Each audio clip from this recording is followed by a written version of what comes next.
அஸ்வின்ஸ் இனிப்பு காரம் பேக்கரி மற்றும் செல்வ உணவகம். வந்து இன்னைக்கு ஒரு மீட்டிங்ல பேசிருக்காங்க. 4 எம்எல்ஏ வச்சிருக்கோம், 2 எம்பி வச்சிருக்கோம், கொடி கூட ஏற்ற முடியல.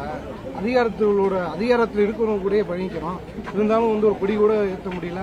அதிகாரிகளும் வந்து மலுப்பலாவே பதில் பேசுறான்ற மாதிரி திருமாவளவன் பேசியிருக்காங்க. இதவே நான் டெலிகேட் பண்றேன் நம்ம முதலமைச்சருக்கு. அவர் சொல்றாரு கொள்கை கூட்டணி எங்கள்கிட்ட எதுவுமே இல்லை, அந்தவே அவருக்கே அனுப்பிச்சு விட்டுலாம். இப்ப திருமாவளவன் சொல்றாருன்னா இதுவே அவருக்கு அனுப்பிச்சு விட்டுருது. என்ன பண்ணு அவருக்கு அப்ப கூட்டணியில கூட ஒற்றுமையா இருக்காங்க. இது எதுக்கு அவர் சொல்லணும், தேவையே இல்லை. எளிய மக்களுக்கு திட்டங்களை கொண்டு வரதே பெரிய போராட்டமா இருக்கும் சொல்லியிருக்காங்க. எளிய மக்களுக்கு திட்டங்களை கொண்டு வரதுக்கே போராடி தான் பெற வேண்டியதா இருக்கும். திருமாவளவன் நொந்து நூலாய் போயிட்டார். அவரு வேங்க வயல்ல நடந்த அந்த கொடுமைக்கு இன்னும் தீர்வு கிடைக்கல இந்த அரசுல. இந்த பாத்தீங்கன்னா கள்ளச்சாராயம் சாவுல பாத்தீங்கன்னா பெரும்பகுதி சாகிறவங்க பட்டியலின மக்கள் தான்.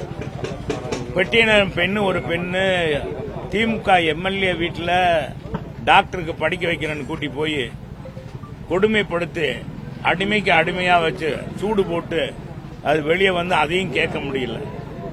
இன்னைக்கு அவர் வந்து சேலத்தில் இதே மாதிரி ஆதி திராவிடர் ஹாஸ்டல்ல அங்க குடிக்கிற தண்ணியில மலம் கலங்கப்பட்டது, மனித மலம். அதையும் எதிர்த்து கேட்க முடியல.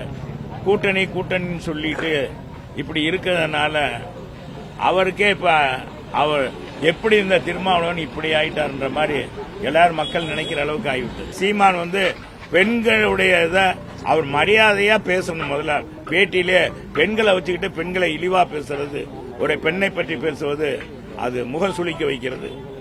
எனவே அதுக்குள்ள அது என்ன காரணம் எனக்கு தெரியாது. எனவே அவர் ஒட்டினது கிழிச்சது இதுக்கான நடவடிக்கை எடுத்திருக்காங்க. அதை பற்றி நம்ம என்ன கருத்து சொல்றது? செய்திகளை உடனுக்குடனும் துல்லியமாகவும் தெரிந்து கொள்ள சப்ஸ்கிரைப் பண்ணுங்க.